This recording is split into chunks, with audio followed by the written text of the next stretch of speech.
Bienvenue dans un nouveau Quand la musique est bonne et aujourd'hui à mes côtés Fiona Salut, Walden. c'est Comment Elsa, vas-tu? embarque avec moi à la Ça va découverte très d'un bien. Et toi? artiste, d'un Ça va, univers, merci, d'un je suis contente projet. C'est de tout de te suite recevoir. dans Quand la musique est D'où bonne. vient ce nom de scène? Un podcast Fossa FM. Eh bien, ça vient du livre en fait de Henry David Thoreau, qui est un philosophe américain et qui a écrit un livre qui s'appelle Walden ou La vie dans les bois. Et dans ce livre, il parle du fait de quitter la ville pour aller se mettre au vert. Ouais. Et voilà, c'était un livre qui m'avait beaucoup touché ado. Et j'ai eu un premier groupe en fait qui s'appelait Walden. Ok. Du coup, voilà, ça a été un premier nom de scène et ensuite évidemment tout le monde m'a appelé Fiona Walden et donc quand j'ai voulu faire mon projet perso, ben le nom était déjà choisi en fait par les autres. Oui, donc c'est finalement une évidence ton nom de scène. Oui, j'ai pas, enfin, évidemment il y avait Walden qui a été de mon initiation, mais ensuite tout le monde m'appelait comme ça, donc c'était une évidence effectivement. Alors, tu as sorti il y a quelques jours ton nouveau single qui s'appelle Brûler le temps.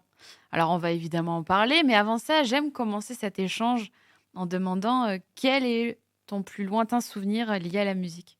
Mon plus lointain souvenir, je pense que c'est ma grand-mère en fait, qui était une très très bonne pianiste, qui jouait du coup du piano dans la maison, enfin dans sa maison où j'allais en vacances petite. Et je pense que j'avais genre 3 ans. Je me vois avec un biberon l'écouter jouer du piano. Et, euh, et ouais, c'est mon premier souvenir. Alors, toi, tu es marseillaise. Oui. Comme quoi, finalement, nous sommes aussi une terre de talent. La musique, est-ce que tu as toujours baigné dedans? Parce que finalement, comme tu viens de le dire, tu as ta grand-mère qui faisait du piano. Est-ce que tu avais quelqu'un d'autre qui faisait de la musique aussi? Oui, il y a mon père aussi qui jouait, qui jouait de pas mal d'instruments. Il avait fait le conservatoire en violon. Après, il touchait plus trop, mais il jouait de la guitare, du piano. Donc c'est vrai que j'ai baigné quand même dans un univers assez musical et aussi artistique parce que mon père était galeriste, donc je fréquentais pas mal d'artistes, même si c'était plus des peintres ou des plasticiens. J'ai quand même baigné dans ce milieu-là et je pense que évidemment ça m'a touché et c'était une évidence pour moi plus tard. Est-ce que tu crois que d'avoir grandi comme ça, entouré d'art, au sens très large du terme, ça t'a permis aussi d'avoir beaucoup plus d'imagination et d'avoir une ouverture d'esprit plus importante que quelqu'un qui y est moins confronté? Oui, après je pense que quelqu'un qui est moins confronté peut avoir justement faire un rejet de l'univers dans lequel il évolue et vouloir quelque chose de très différent. On sait qu'il y a plein de contre-cultures qui sont nées justement dans des déserts culturels, donc après oui, moi je pense que ça m'a aidé à me dire que ça pouvait être en tout cas une possibilité et un vrai choix de vie et de carrière. Mais je pense que tout est possible, notamment aujourd'hui. Alors, on en revient un tout petit peu au piano, parce que tu l'évoquais avec ta grand-mère. Tu en joues très rapidement dès 6 ans. Comment est-ce que tu apprends le piano? Alors en fait, au début, moi, je veux faire de la guitare. Et donc j'explique ça à mes parents du haut de mes 5 ans et demi, je pense. Mes parents m'ont expliqué que c'était bien que je fasse du piano parce que le solfège, que j'aurais une formation plus complète. Moi, je comprenais pas du tout. Mais bon, donc j'ai pris quelques cours de piano et solfège avec. Ça m'a vite ennuyée. Et j'ai arrêté pour revenir un peu plus tard en fait avec cette envie de guitare à l'adolescence où je me suis dit en fait c'était cool ces cours de piano parce que j'ai des bases et aujourd'hui je vais sur internet et en fait j'arrive à lire des partitions, je comprends les tablatures et je peux jouer de la guitare en fait très facilement et voilà.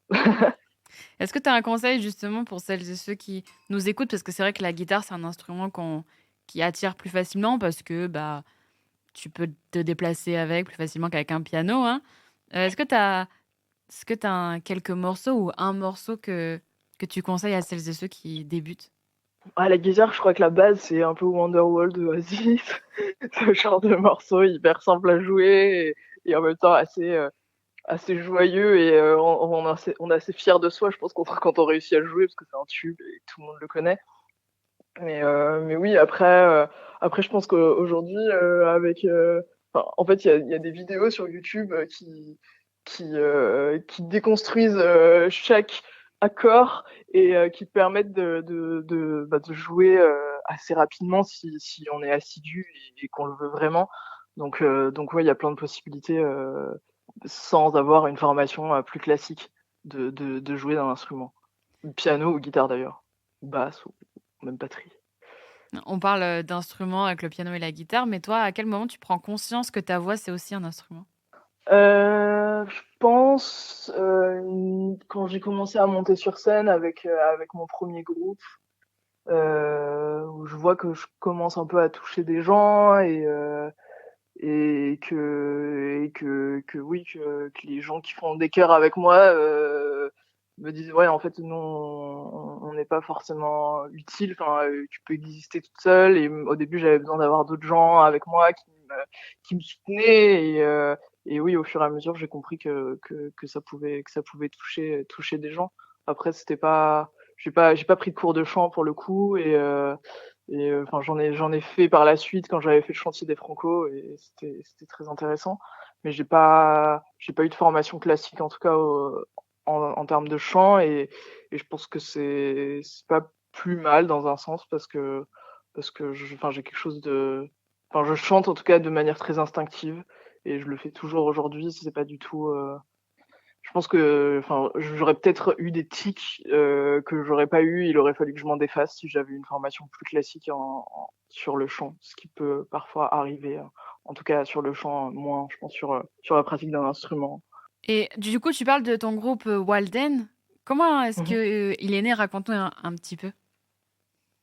Ben c'était avec mon ex en fait et oui on a créé ce groupe au lycée parce on avait juste hyper envie de faire de la musique lui et moi et ensuite on a commencé, on est parti habiter à Paris, et du coup, on a commencé à faire des petites scènes, et c'est vrai que, en fait, la toute première fois que je suis montée sur scène, c'était au Popin, qui est un bar, je sais pas si ça existe toujours, je crois que ça existe toujours, qui font des petits cafés-concerts, et en gros, t'as des open mic, Mm. et moi, je voulais vraiment absolument monter sur scène, lui, il avait pas spécialement envie, mais moi, je voulais absolument, j'avais besoin d'aller voir. Et, et du coup, bref, on a fait, je sais pas, 4 morceaux, un truc comme ça. Et en fait, je suis descendu de scène et j'ai pleuré de joie et je me suis dit, ok, je sais ce que je fais sur cette terre, je suis là pour ça. Et ça a été vraiment une révélation pour moi. Je pense que c'est un des moments les plus forts de ma vie, en fait, cette première scène. Et est-ce que Ouais. c'est les chansons du groupe, c'était déjà toi qui les écrivais parce que toi, tu écris tes chansons. Oui, effectivement, ouais, j'écrivais et on composait à deux. Mais aujourd'hui, j'écris et je compose. À quel âge est-ce que tu commences à écrire? Est-ce que tu as pratiqué d'abord l'écriture ou d'abord la compo? Mmh, j'écrivais des petits poèmes. Mais après, au début, on a commencé à plus à faire des covers Mhm. pour un peu tester et je sais pas, faire de la prod aussi et des arrangements en fait. Et, et rapidement, on s'est mis à écrire, enfin, je me suis mise à écrire des chansons dans mon coin. Et au fur et à mesure, ouais, évidemment en premier en anglais et le français est venu plus tard. Mais, euh, mais, euh, mais oui, j'ai toujours écrit, j'ai toujours eu des carnets en fait avec moi. Donc, et ensuite des notes iPhone. mais, euh, mais bon, c'est du pareil au même. Ouais, ouais, j'ai toujours écrit. Après j'ai différents process d'écriture et je pense que ça a beaucoup évolué. Avant, j'écrivais beaucoup, euh, en tout cas juste du texte et pas forcément pensé pour la musique. Ensuite, dans une seconde phase, je dirais que j'ai écrit du texte pensant que ce serait pour de la musique, mais pas pour en tout cas un morceau déjà existant. Et ensuite, ouais, j'écrivais pour des morceaux. Et oui, je suis toujours aujourd'hui. Enfin, aujourd'hui, j'ai des process Enfin, je fais beaucoup en fait quand je compose. Souvent, j'ai une mélodie et je fais du yaourt dessus. Mm. Et c'est marrant, je lisais un livre de de Rick Rubin qui disait qu'en fait, quand on fait du yaourt, j'ai lu ça il y a 2 jours, je ne savais pas, ça fait 2 ans je travaille comme ça, et il disait qu'en fait, quand on fait du yaourt, on accède à une partie de son inconscient et de son subconscient, et que du coup, il y a une partie qui est pas du tout dans le contrôle, et qui peut avoir un côté où on va toucher un peu au divin, entre guillemets. Enfin, on peut vraiment accéder à des parties de son cerveau qui sont incontrôlées. Donc c'est intéressant. Et donc souvent, je fais du yaourt et ensuite j'écris le texte qui va sonner comme le yaourt, mais qui a évidemment le sens que je veux donner au morceau. C'est génial ce que tu racontes, je le savais pas du tout. Moi non plus, hein, je dois te dire que c'est quelque chose que je faisais, mais sans savoir que je pouvais aller toucher des parties divines de mon âme. Écoute, Donc, pour ouais, tous les artistes, celles et ceux qui écrivent, vous le savez maintenant, c'est génial. faites du yaourt. Et du coup, tu l'évoques, pourquoi tu as choisi d'abord d'écrire en anglais plutôt que d'écrire en français? Parce que t'es française. Je t'avoue que j'ai une culture musicale qui est quand même très anglo-saxonne. Et ouais, tout ce que j'écoutais à l'époque, c'était 99,9%. Alors, j'avais la musique de mes parents qui écoutaient du Brel, du Brassens, plein de classiques français. Mhm. Mais moi, j'écoutais vachement les Doors, Janis Joplin. J'étais à fond sur tous ces groupes-là des 70s, et donc j'aimais trop les Kills aussi. Enfin, tu vois, ces groupes-là. Donc pour moi, c'était une évidence. Après, il y en a plein qui diront que je me cachais. Je sais pas. Enfin, franchement, moi, je pense que si j'avais dû venir directement en français, j'aurais pas. Enfin, je sais pas. Je pense que j'étais pas prête pour ça en fait avant. Et j'aurais peut-être pas vraiment fait de la musique si j'avais commencé en français. Je me serais dit ouais, c'est trop de la merde, je peux pas. Donc ouais, je pense que c'est clairement ma culture musicale en fait. J'avais envie de faire ce que j'aimais, qui Ouais. était en l'occurrence de la musique qui sonnait en anglais. Et quand tu écris, tu penses directement en anglais? Avant, tu veux dire, ou aujourd'hui? Parce que Avant et aujourd'hui. avant, oui, clairement, c'est Ok, c'est c'était de l'anglais, et même quand je te disais j'écris des poèmes, je les écrivais en anglais. J'écrivais pas de français. d'accord. Donc oui, avant, oui. Aujourd'hui, ça va vraiment dépendre du morceau. Il y a des morceaux que je vais entendre en anglais, il y a des morceaux que je vais entendre en français. Ok. Et c'est direct, enfin, c'est vraiment quand je vais composer que je vais savoir ce qui. Enfin, en fait, c'est pour moi la langue qui va être au service de ce morceau-là et ce que le morceau demande. Je vais pas me dire, il faut que je fasse du français, il faut que je fasse de l'anglais, et j'ai pas spécialement envie de me mettre de contraintes aujourd'hui. Après, je pense que je peux dire, ok, ce projet-là, cet album-là, cet EP-là, il va être en anglais, celui-là, il va être en français, et, euh, et je vais regrouper quelque chose qui a du sens. Mais, mais par contre, ouais, j'ai pas du tout envie de me contraindre et de me dire, je fais plus que du français, je fais plus que de l'anglais. Parce qu'aujourd'hui, enfin, tu vois, c'est comme si tu joues plein d'instruments et tu te dis, ah bah non, celui-là, non. Enfin, j'ai pas envie de me bloquer créativement de quoi que ce soit. Donc aujourd'hui, je continue avec les deux, et ouais, je choisis la langue qui se prête selon moi au morceau. Oui, finalement, ça rejoint un peu ce que tu disais sur ta voix et le fait que tu faisais à l'instinct. Finalement, toi, quand tu composes ou quand tu écris, surtout, en fait, tu te laisses porter par le titre, ce que tu as créé. Et si ça va vers le français, c'est cool. Ça va vers l'anglais, c'est cool. Exactement. Ouais, je suis très très instinctive dans tout mon processus créatif. Et après, enfin, tu vois, j'ai pas du tout j'arrive pas. Enfin, je peux visualiser un titre et me dire j'ai envie d'aller un peu dans cette direction-là. Mais souvent, en fait, je vais vouloir aller dans une direction, et je sais pas, le titre va m'emmener ailleurs, et au fur et à mesure de la production, de l'écriture, de la composition, je vais pas forcément arriver là où je voulais aller. Mm. Et enfin, c'est ce que je trouve génial, et je pense que ça rejoint ce que je disais, où en fait vraiment enfin, moi, en fait, quand j'écris et que je compose et que je tiens vraiment le truc, j'ai plus de notion de temps. Je suis un peu dans une sorte de transe, et et je fais. Et ensuite, je vois ce qui a été fait. Et clairement, il n'y a pas de d'anticipation en fait de ce qui va arriver. J'ai un peu l'impression que je constate en fait ce que je fais au fur et à mesure. Et si c'est heureux, je continue. si ça me plaît pas, évidemment, bon, j'arrête ce process-là. Mais oui, en tout cas, en général, quand il y a cette sorte de transe entre guillemets qui se met en route, j'en profite parce que c'est très agréable et enfin voilà, c'est des moments hors du temps. Donc en général, je vais jusqu'au bout du process et ensuite je vois si j'en suis satisfaite et si c'est des morceaux que je vais avoir ensuite envie de sortir et d'aller peut-être reproduire, enfin faire les arrangements dans des plus grands studios, etc. Mais ça, c'est des moments en fait qui sont en général dans mon studio à moi où je fais, si tu veux, toutes les démos. Ouais, tu fais des maquettes. Exactement. Bah, en tout cas, ce process-là fonctionne parce qu'en 2015, tu sors un EP qui s'appelle Wanted et qui comporte 5 titres. Comment est-ce qu'il est né, cet EP ? Alors, à cette époque du projet, je travaillais en collaboration avec Sad Tabene, qui était mon producteur et compositeur et guitariste aussi sur le début du projet sur scène. Et du coup, c'est un EP qu'on a construit tous les deux. Donc, principalement, si tu veux, lui compose, moi j'écris, mais bon, on faisait tout ensemble dans son studio, donc tout était un peu mélangé. Mais en gros, on était à 50-50 sur l'écriture du projet, si tu veux.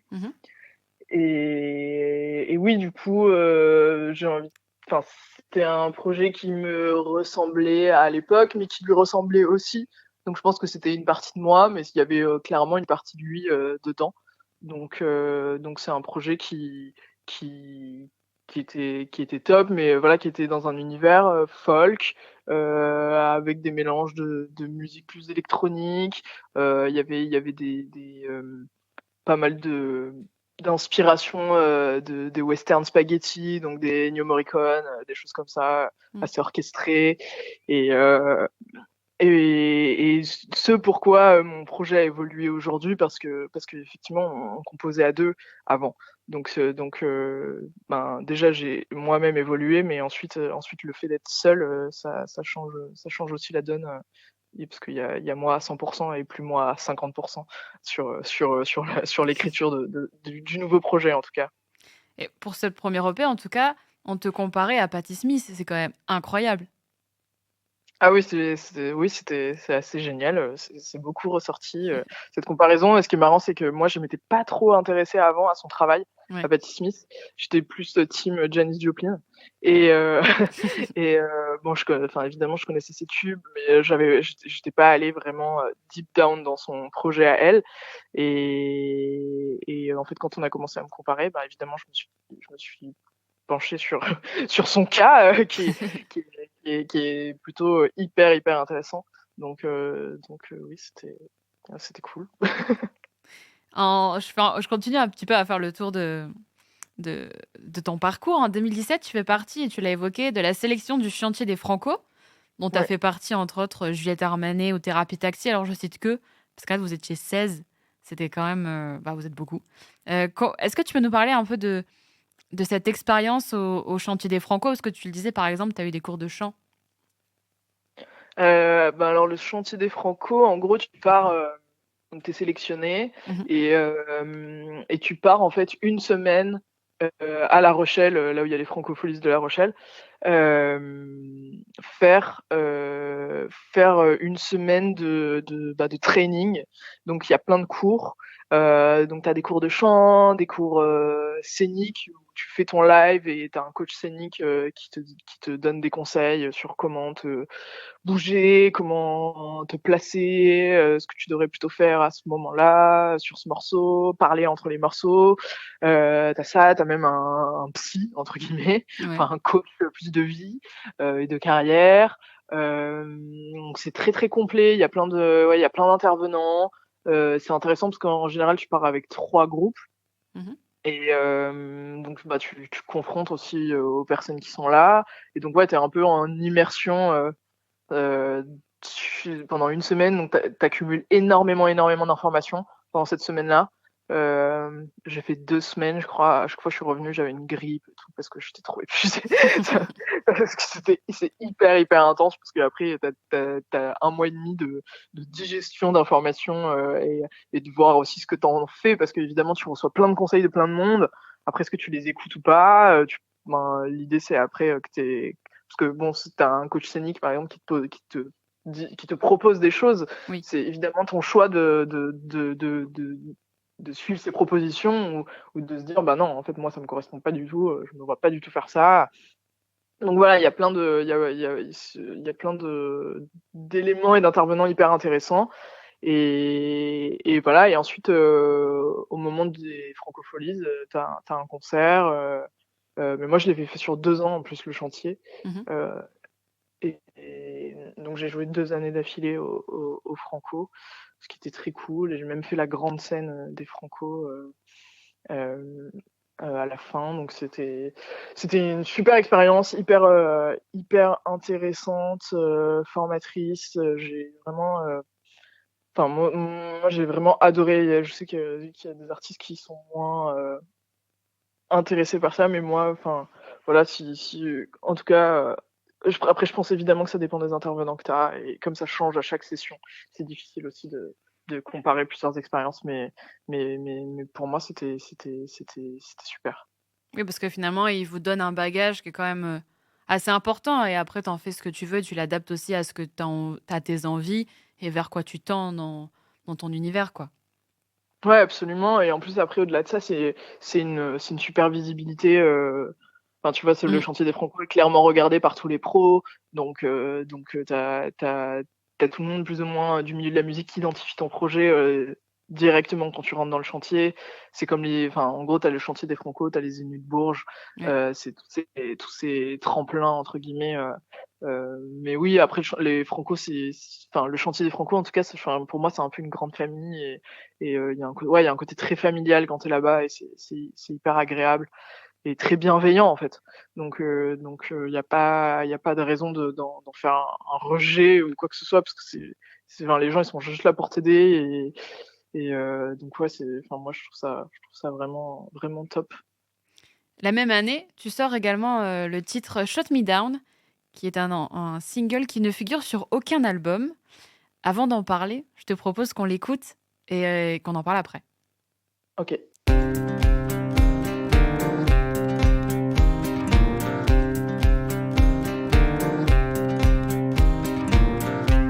No one sees my heart and fears. I didn't even hide until now. The last with the road, figuring out display. But you kept me. I was found on the way. I was found on the way.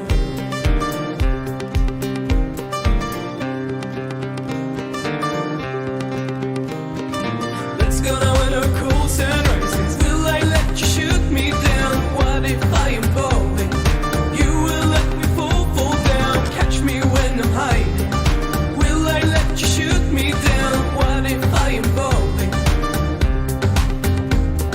Take me, I am falling.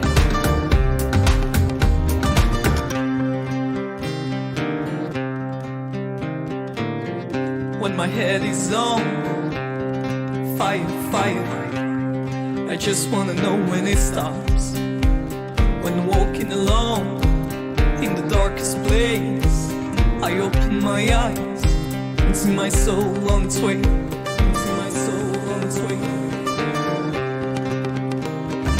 Let's go now when a cool sun rises. Will I let you shoot me down? What if I am falling? You will let me fall down. Catch me when I'm hiding. Will I let you shoot me down? What if I am falling? Take me, I am falling.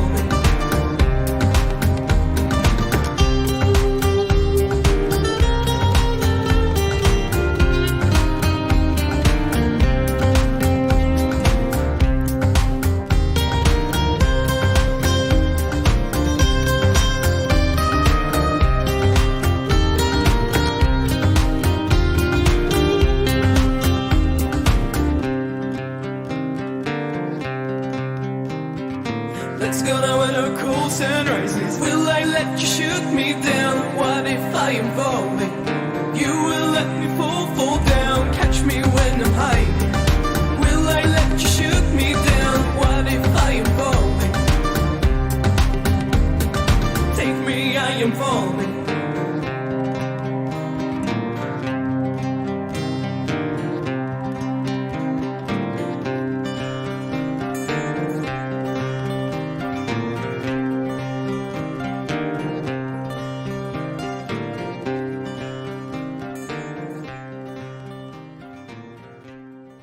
C'était Shut Me Down de Fiona Walden qui est à mes côtés. Alors, c'est un titre que tu as sorti sans le lier à un album ou ni à un EP. Est-ce que tu peux nous dire pourquoi ?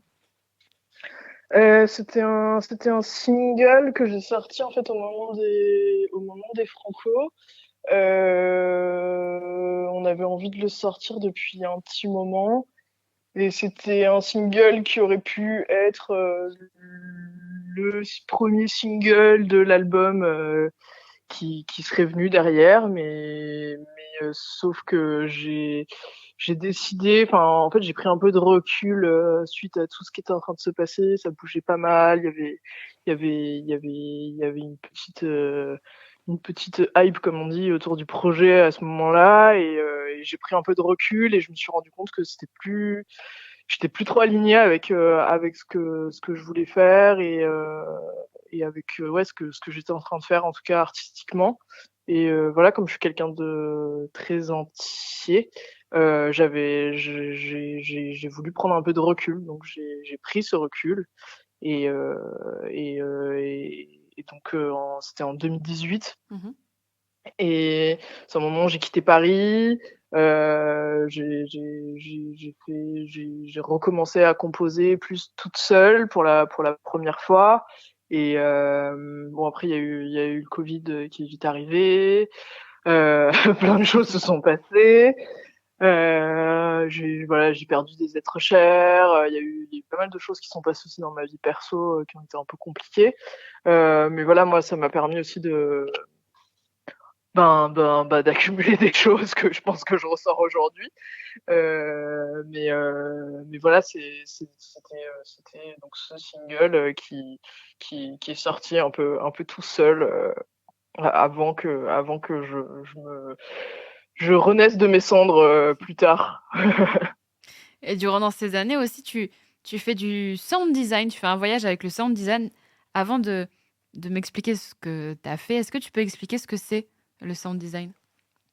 Le sound design, c'est en fait de la musique pour l'image.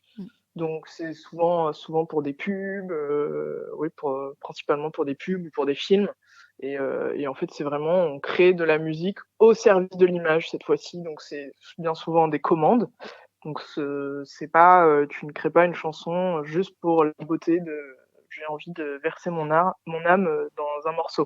Là, c'est vraiment ok, on a telle image, c'est déjà filmé. En général, on te donne le film et toi, tu vas créer la musique vraiment appropriée, soit comme tu l'entends, soit en général, on va te demander, je veux dans le style de, je sais pas, Kavinsky, j'en sais rien, je dis un truc à la con, mais et ouais, ce moment de, quand j'ai recommencé un peu, en fait, avant de faire du sound design, j'ai recommencé moi à composer, je me suis fait mon studio, j'ai pour la première fois vraiment été seule face à mon ordinateur, face aux machines. Donc j'ai appris plein de choses, je me suis rendu compte que j'avais emmagasiné aussi beaucoup d'informations et de savoir-faire en étant en fait à côté de mon producteur qui faisait ça toute la journée et moi j'étais à côté, je le regardais faire. Donc en fait le jour où je me suis retrouvée moi face à mon ordi, à mon Logic, qui est le logiciel moi sur lequel je travaille, je me suis rendu compte que je savais faire en fait. Et bon, évidemment, je savais pas tout faire, mais j'avais des super bases pour en tout cas commencer un peu à toucher et à faire ce que je voulais, enfin faire sonner des choses et donc effectivement après en bossant sur des projets en sound design, je me suis perfectionné. J'ai aussi exploré des nouveaux univers. Je suis allée clairement dans des endroits.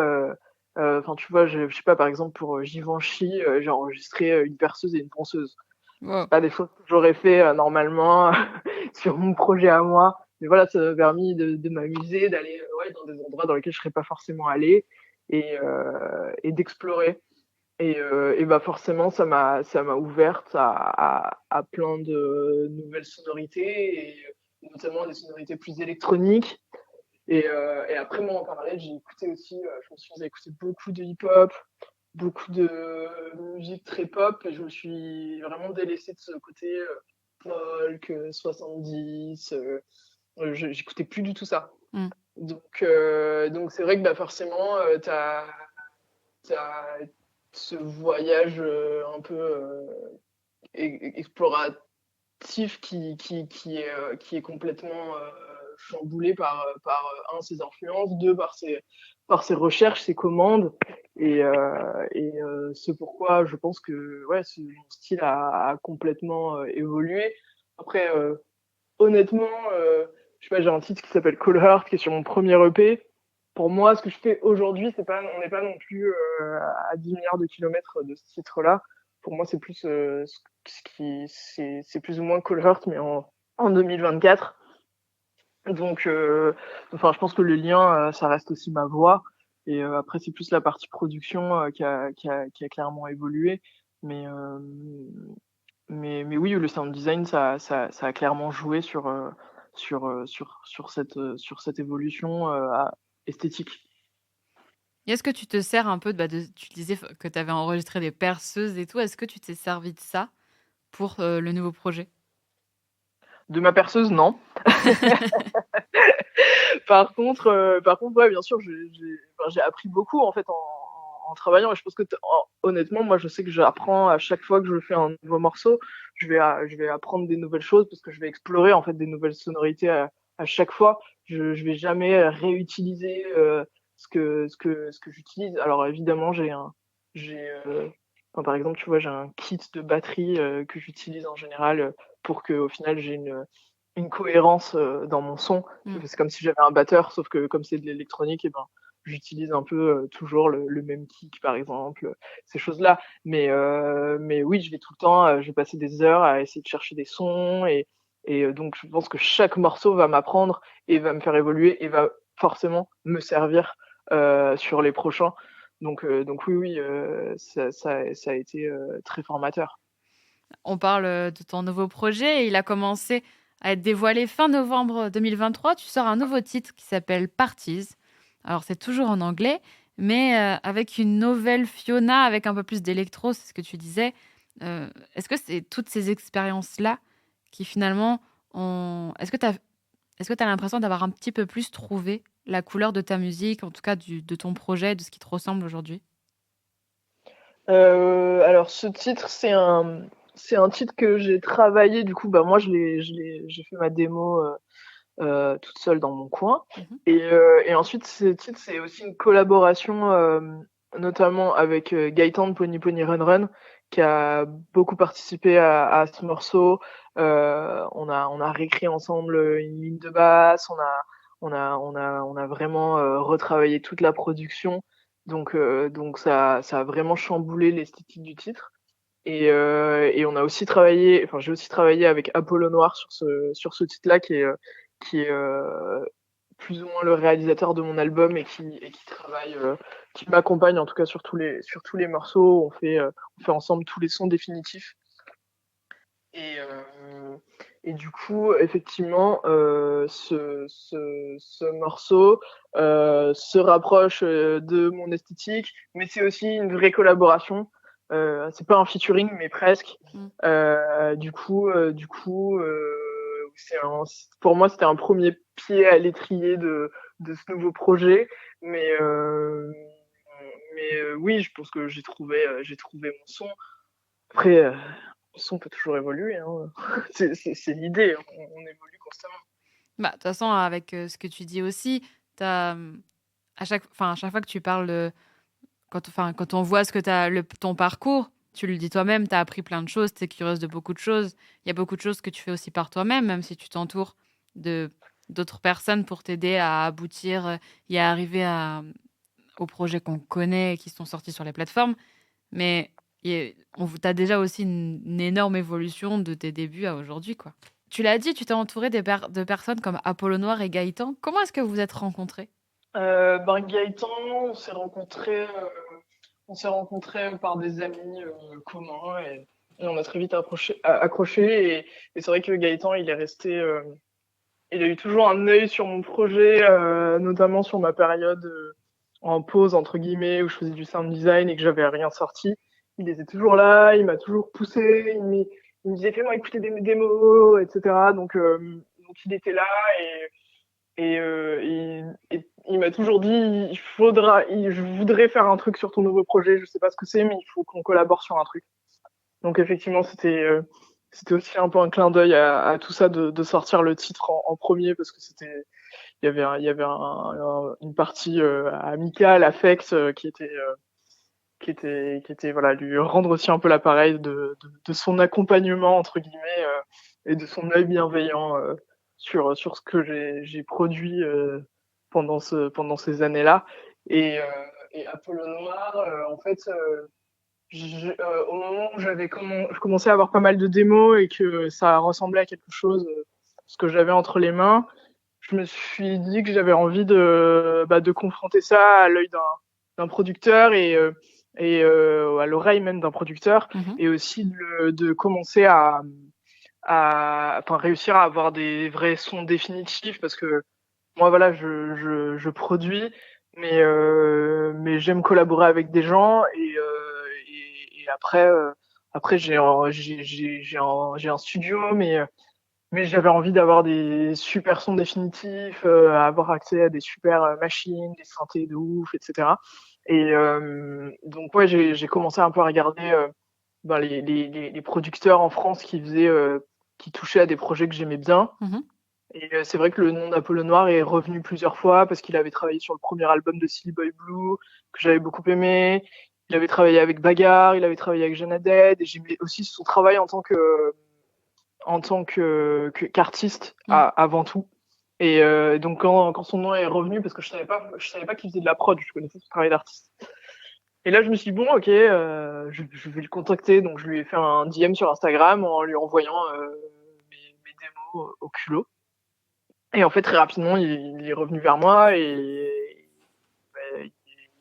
il a adoré et on s'est téléphoné, on m'a dit bah viens dans mon studio à Paris si tu veux, et on fait un test et on voit si on s'entend, et en fait on a eu un coup de foudre musical et amical, je pense dès le premier jour, et le courant est super bien passé, et donc on a effectivement maintenant on collabore sur pratiquement tous mes morceaux, et c'est génial en fait de travailler avec lui parce qu'on a une connexion, on avait vraiment la même culture musicale, je pense, et culture générale même. Et du coup, en fait, quand parfois j'ai une idée en tête et je sais pas trop comment je vais réussir à la réaliser, ben lui, je sais pas, il capte direct, j'ai même pas besoin forcément de mettre des mots très clairs. Il va comprendre et il va réussir à le faire, et souvent même en mieux que ce que j'avais imaginé. Donc c'est génial d'avoir trouvé quelqu'un comme ça, en plus aussi facilement. Enfin, lui et moi, on croit pas au hasard, donc en plus c'est vrai que je l'ai contacté à un moment où lui il n'avait pas forcément de projet très précis, donc c'est vrai que ça lui a aussi donné à un moment. Enfin, il avait envie de refaire de la prod et il en faisait plus trop avec des artistes, et il était focus sur son projet artistique à lui. Il avait envie de travailler avec d'autres gens, mais il savait pas forcément qui, quoi, comment. Et en fait, et moi je cherchais quelqu'un. Donc bref, parfois les choses sont juste très bien faites. Quand ça doit se faire, ça se fait. Et voilà. Carrément. Donc ouais, c'est une collaboration très très cool, très agréable, et c'est top, ça a du sens. Et dans le titre Parties, tu parles de la solitude dans la nuit lorsqu'on est en soirée, par exemple. C'est quelque chose que tu as vécu? Bah oui, bien sûr. Enfin, je pense je sais pas s'il y a beaucoup de monde qui ne l'a pas vécu, mais oui. Enfin, en fait, moi, j'ai arrêté de boire, et je me suis rendu compte de plein de choses en fait en arrêtant de boire, et donc en sortant un peu moins. Bon, déjà, c'était un constat que je pense que j'avais fait quand je sortais, mais je l'avais peut-être pas vraiment intégré, et je l'ai d'autant plus constaté quand j'ai arrêté l'alcool, et, euh, et c'est vrai que on a tendance à se sentir très seul en sortant en club par exemple, alors qu'on est dans une pièce qui est blindée de monde. On s'est jamais senti aussi seul qu'à ce moment-là. Donc ouais, je trouvais intéressant en fait ce paradoxe du morceau très dansant qui appelle à la fête, et en même temps qui est plus ou moins une critique de la fête. Oui, c'est vrai que parfois, et je trouve qu'on le constate de plus en plus, comme tu dis, quand on sort, il y a toujours ce truc de ah bon, tu bois pas, pourquoi est-ce que tu bois pas? Alors que finalement, on peut vachement profiter sans avoir besoin de boire de l'alcool. Et des fois, c'est vrai que selon où t'es, tu as cette espèce de décalage si t'es pas dans leur mood, entre grands guillemets, que du Ah coup bah oui, on oui. ressent. Bah, en fait, souvent ça dérange plus les autres Mm, que ça te dérange toi-même. Enfin, il y a clairement un problème sociétal sur ça, et notamment en France, je pense. mm. Euh, euh, Après, peut-être dans beaucoup de pays européens, je pense qu'aux États-Unis, par exemple, c'est moins un problème parce qu'on tape plus sur l'alcool et l'alcoolisme. Donc forcément. Mais oui, oui, on peut ressentir ce décalage, et mais après, je pense que, enfin, c'est juste une question de respect et du choix des gens, Bien sûr. et de pas faire un problème là où il y en a pas. Mais c'est vrai que souvent, enfin, moi, j'avais constaté au début, euh, en fait, le truc souvent, c'est que tu renvoies les gens à leur propre usage de Mm, l'alcool. mm. Donc, toi, le fait que tu ne boives pas, ça les dérange, parce qu'en fait, ils se disent merde, moi je bois et je saurais peut-être pas le faire, et, enfin, moi, et je dis ça en tout cas parce que moi, c'est quelque chose que j'ai ressenti aussi avant de ne plus boire, Mhm. quand des gens ne buvaient pas. Il y a toujours ce truc de allez, ça va, un Ouais. petit verre. Toi, t'es là, ben non. Je dis que c'était terminé. Donc voilà, enfin, c'est une triste réalité. Je pense que ça évolue, qu'il y a de plus en plus de personnes qui en parlent, qui écrivent des livres à ce sujet. Mais après, c'est vrai que la culture de l'alcool en France est super ancrée. Donc c'est difficile de s'en détacher. Mais je pense que les nouvelles aussi, je sais pas, les nouvelles générations sont quand même beaucoup plus ouvertes. Ouais. Et t'as pas le vieil oncle qui, allez, ça va, un petit verre. Ouais. Je pense que voilà, enfin, aujourd'hui, les gens sont quand même plus ouverts, et savent qu'on peut être juste soi-même, et respecter en fait, peu importe ce que tu veux être, tout simplement, et ce que tu veux faire, et ouais, juste respecter les gens. Ouais, c'est vrai, t'as raison que on- la nouvelle génération, et fort heureusement, est dans un mood où tu vas être comme ça, vas-y, peu m'importe. Oui, c'est ça, bien sûr. Ouais, avec tout, enfin, on voit ça clairement avec tous les mouvements LGBTQI et plus. On voit ça. Enfin, je pense que c'est quelque chose de très global. Mm, mm. Donc, avec les Black Lives Matter, tout ça, je pense que tout ça, c'est juste un mouvement énorme qui est en route, et qui ne peut qu'avoir des fins plus heureuses. Mais il faut juste que les, les personnes qui sont encore bien ancrées et souvent en charge parce que plus âgées, partent à la retraite et laissent la place aux nouveaux penseurs de demain. Je pense que ça fera du bien. Oh oui. Et alors, il y a quelques temps, je lisais en intro, tu as sorti le titre, même il y a quelques temps, non, il y a quelques jours, tu as sorti le titre Brûler le temps, un titre en français cette fois-ci, et c'est l'un des titres qui est, alors tu me dis si je me trompe, mais j'ai l'impression que c'est quand même un titre hyper intime pour toi que tu as écrit. Ouais, clairement, c'est un des titres les plus intimes que j'ai écrit, Brûler le temps. Je parle de. En fait, c'est comme une lettre d'amour que j'adresse à des personnes que j'ai aimées, j'aime, et aussi à celles que j'ai perdues, notamment mon père que j'ai perdu assez récemment. Et, et après, voilà, ça parle de plein de choses, mais ça parle principalement de la fougue, en fait, plus de l'adolescence, où tu vas aller faire tu vas tout faire très vite, sans penser au lendemain, pas de choix, pas de tout va à fond, et oui, c'est ce moment où tu brûles le temps. Mais oui, j'ai encapsulé plein d'émotions dans ce morceau, et clairement c'est un morceau assez mélancolique, un voyage introspectif, si tu veux, un peu entre la partie de l'âge adolescent et l'âge adulte. Et ce titre-là, il a un clip qui est disponible sur YouTube. Je vous invite à aller le voir, et c'est un clip en noir et blanc. Effectivement, c'est un clip en noir et blanc, et qui a été tourné devant les falaises d'Étretat. J'avais envie en fait, j'imaginais un truc en noir et blanc et avec de la pierre, un truc minéral. Et donc, directement, j'ai pensé aux falaises d'Étretat. Et c'est un clip dans lequel, je sais pas, j'oppose des mouvements qui peuvent s'apparenter à de la danse, mais c'est encore quelque chose de très instinctif et hybride, parce que je ne fais pas, moi, spécialement de la danse. Mais voilà, j'essaie d'allier la poésie des gestes à celle des sons et des mots dans ce clip-là. Et voilà. Ces deux titres, alors Parties et Brûler le temps, annoncent un EP qui sortira dans les semaines à venir. Est-ce que tu peux nous en dire plus sur les autres titres qu'on ne connaît pas? Parce que je sais qu'il y en a 5 en tout, donc il y en a 3 qu'on ne connaît pas encore. Ouais. Dans ces titres, c'est principalement du français déjà. Et il y a un titre qui parle du fait d'être assez déconnecté de ses émotions, de ces personnes qui sont un peu à côté de leur pompe et qui vivent leur vie en essayant, mais en souffrant en fait de ça. C'est des personnes que j'ai côtoyées beaucoup, évidemment.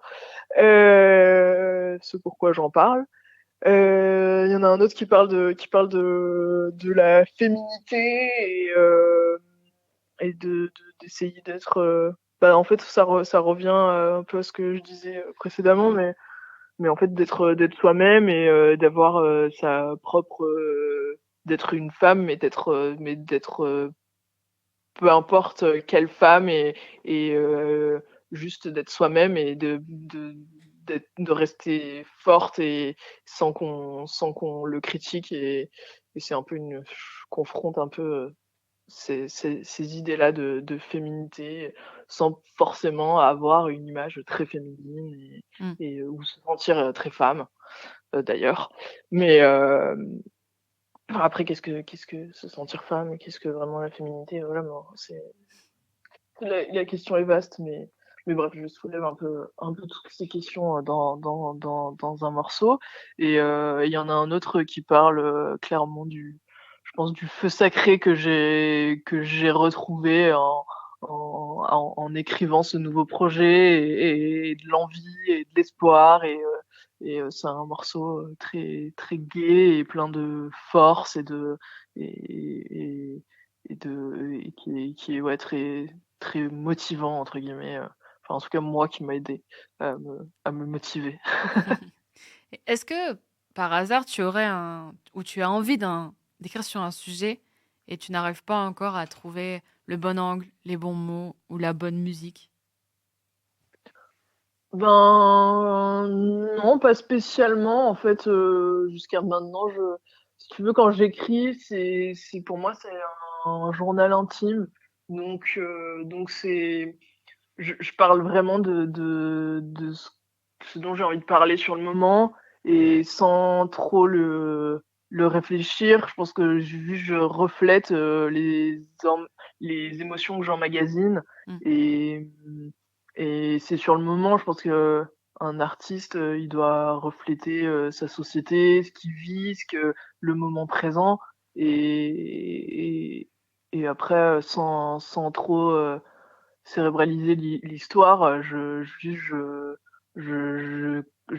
fais vraiment ce qui me vient sur le moment, quoi. Et souvent, d'ailleurs, je me retrouve à réécouter ou à relire des textes.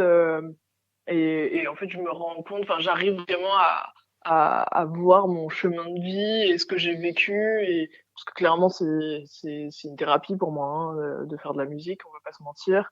Et oui, j'arrive vraiment à exorciser plein de choses par ce médium-là. Et donc non, aujourd'hui, je pense que j'ai pas. Enfin, évidemment, il y a 1 milliard de sujets que je voudrais aborder, mais jusqu'à maintenant, je fais les choix enfin, je suis fier des choix que je fais et ça me va. Et après, je suis sûr que je vais aborder plein de sujets par la suite parce qu'ils me toucheront, en fait, tout simplement. Et après le P là, qui va sortir dans quelques semaines, est-ce que tu aurais envie, ou est-ce que tu es en projet de faire un album, ou pour le moment, tu laisseras vivre le P? Moi, j'ai clairement un album qui est prêt, en vrai. Ah, pour être honnête. Ouais, il est pratiquement terminé, mais oui, il y a un projet d'album derrière qui arrivera rapidement. J'ai pas encore de date, mais oui, c'est dans les tuyaux. trop bien. Ouais. Tu parlais justement de la manière dont tu regardais tes textes et le fait que tu puisses regarder un peu en arrière et revoir le chemin que tu as parcouru en relisant des textes que tu avais écrits. Et justement, qu'est-ce que tu dirais à la Fiona qui a 14 ans et qui commence enfin la guitare, si tu pouvais lui parler? Ben, je lui dirais de s'écouter, de pas prendre trop d'informations de l'extérieur, de se protéger de l'influence que peuvent avoir des gens sur elle et sur les artistes. Et ouais, juste de s'écouter à fond, quoi, et de juste faire ce que son instinct lui dit de faire, parce que je pense que l'instinct nous parle très très fort, et on est très fort pour pas forcément l'écouter, mais, mais maintenant, moi, je m'écoute de plus en plus, et en fait, toutes les rares fois aujourd'hui où je fais le choix de ne pas écouter cet instinct, et ben derrière, ça fonctionne pas, il y a un truc qui ne va pas, et je me dis, bah, je le savais en fait, il fallait que je m'écoute, et, et donc aujourd'hui, ouais, je lui dirais juste d'écouter son instinct, parce que mon instinct, il sait où je dois aller, parce que je pense que c'est des choses qu'on sait, ouais, dans nos tripes, et peut-être dans notre subconscient, encore une fois, on y revient, mais, ouais, je pense que ouais, notre inconscient, c'est plus de choses que nous-mêmes, en tout cas consciemment. Bah, en tout cas, ton instinct, pour le moment, t'a extrêmement bien guidé. Et je vous invite tous, et surtout, à suivre sur tes réseaux parce que il faut pas manquer la sortie de cette EP. J'ai eu la chance de pouvoir écouter les 3 autres titres qui ne sont pas sortis. Et bah, je vous conseille d'écouter cette EP en entier, vraiment. D'ailleurs, est-ce que tu aurais un conseil un conseil pour donner un moment ou un lieu pour écouter ton EP quand il sera sorti? Moi, j'aime beaucoup écouter en roulant en voiture. Il y a quelque chose enfin, moi, en fait, je suis intéressée par les images, et il y a une vision. Enfin, j'ai quelque chose de très visuel avec la musique. Quand je compose, je vois des images, et je sais déjà un peu à quoi va ressembler le clip. Euh, je, Tu vois, ça me parle énormément, et ça fait partie. Enfin, c'est inhérent au projet, et je, ça a autant d'importance presque les images pour moi que la musique. Et c'est vrai que tu vois, d'avoir un paysage qui défile en train, en voiture, il y a quelque chose d'assez mélancolique, cinématographique qui me plaît. Le métro aussi. En fait, il y a une idée de vitesse et de paysage qui défile qui m'intéresse. En marchant aussi. Il y a une idée de mouvement en tout cas. Donc soyez en mouvement. Bah, merci beaucoup Fiona d'avoir été avec moi aujourd'hui. Merci infiniment de m'avoir reçu. C'était très, très cool et très intéressant C'était de un parler avec plaisir. toi. Je te propose qu'on se quitte avec le titre Brûler le temps. On a Avec parlé plaisir. de beaucoup de titres, alors n'hésitez pas à faire les curieux sur les plateformes. Ton premier EP est disponible, le single qu'on a écouté tout à l'heure aussi. Donc allez-y sur toutes les plateformes de streaming. N'hésitez pas à suivre Fiona sur ses réseaux sociaux pour pas manquer la sortie de l'EP. Merci beaucoup Fiona. Et je te donne rendez-vous pour la sortie de l'album. Avec plaisir. Merci à toi. Seul, dans le froid passent les heures, mais j'ai pas oublié. Je refuse d'oublier. La nuit, les pensées qui s'embrassent. Tu attends le jour que la folie s'efface. Le vertige qui revient puis se perd. Mais la force nous anime pour au pire le meilleur. On a brûlé le temps, on a serré les dents, on peut en rire maintenant. On s'est vu en grand, on s'est planté sûrement, on peut en rire maintenant. On a brûlé le temps, on a serré les dents, on peut en rire maintenant. On s'est vu en grand, on s'est planté sûrement, on peut en rire maintenant.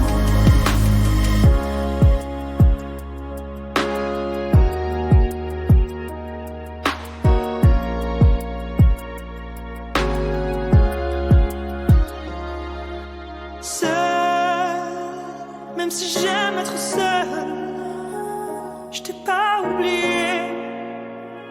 Je refuse d'oublier qu'ensemble, on est plus fort que la peur. Rien ne peut nous arrêter, non rien ne pourra nous freiner. On a brûlé le temps, on a serré les dents, on peut en rire maintenant. On s'est vu en grand, on s'est planté sûrement, on peut en rire maintenant. On a brûlé le temps, on a serré les dents, on peut en rire maintenant. On s'est vu en grand, on s'est planté sûrement, on peut en rire maintenant. On a brûlé le temps, on a serré les dents, on peut en rire maintenant. On s'est vu en grand, on s'est planté sûrement, on peut en rire maintenant. On a brûlé le temps, on a serré les dents, on peut en rire maintenant. On s'est vu en grand, on s'est planté sûrement, on peut en rire maintenant. Seul, dans le froid passent les heures, mais j'ai pas oublié. Je refuse d'oublier.